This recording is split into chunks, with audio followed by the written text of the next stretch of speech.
Welcome back to another episode of Motogp Mac, and today we're going to talk about testing pace. Now, I do realise that when the teams get back to Qatar for the race in a couple of weeks' time, this should look a lot different, and you would expect that because they've had time to look at the data, change the settings, and come out swinging for the race. Also, race weekend does tend to up the ante. Adrenaline flows a little bit more, and the results will expect to change. But one of the things that I did want to show to people, and as I said in yesterday's podcast, here is what I see when I'm talking about riders' pace and how they're doing and what the test is. So what I have done is I have taken their average lap time from FP1, their average lap time from FP2 in the Qatar test, and then got an average lap time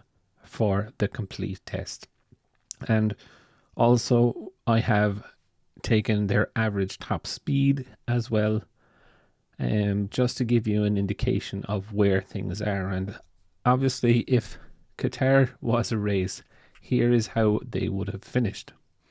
Pecco Bagnaia had the best pace from Fabio Di Giannantonio, Jorge Martin, Aleix Espargaro, Maverick Vinales, Enea Bastianini, Pedro Acosta, Raul Fernandez, Fabio Quartararo, Marco Bezzecchi, Brad Binder, Alex Marquez, Jack Miller, Taka Nakagami, Marc Marquez, Johan Zarco, Joan Mir, Luca Marini, Alex Rins, Miguel Oliveira, and Augusto Fernandez.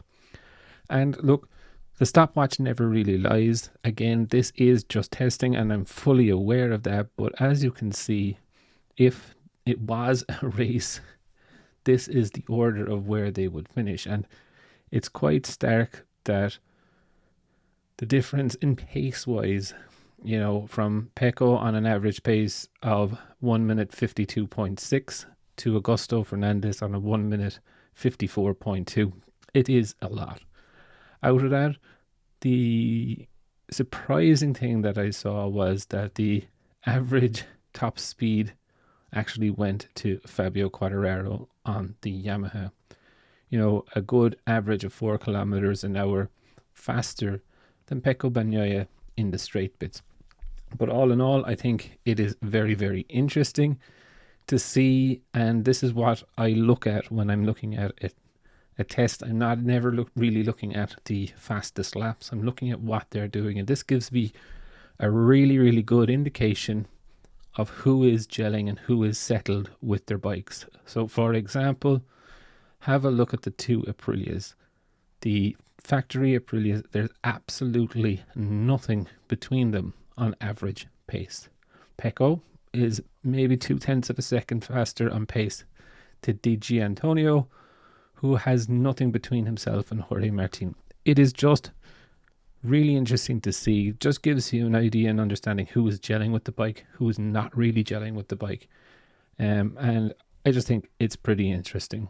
But I would definitely love to know your thoughts. What do you think of looking at pace in this way rather than just the headlines of the test? So definitely leave your thoughts in the comments below, and I'll be back again tomorrow with another video.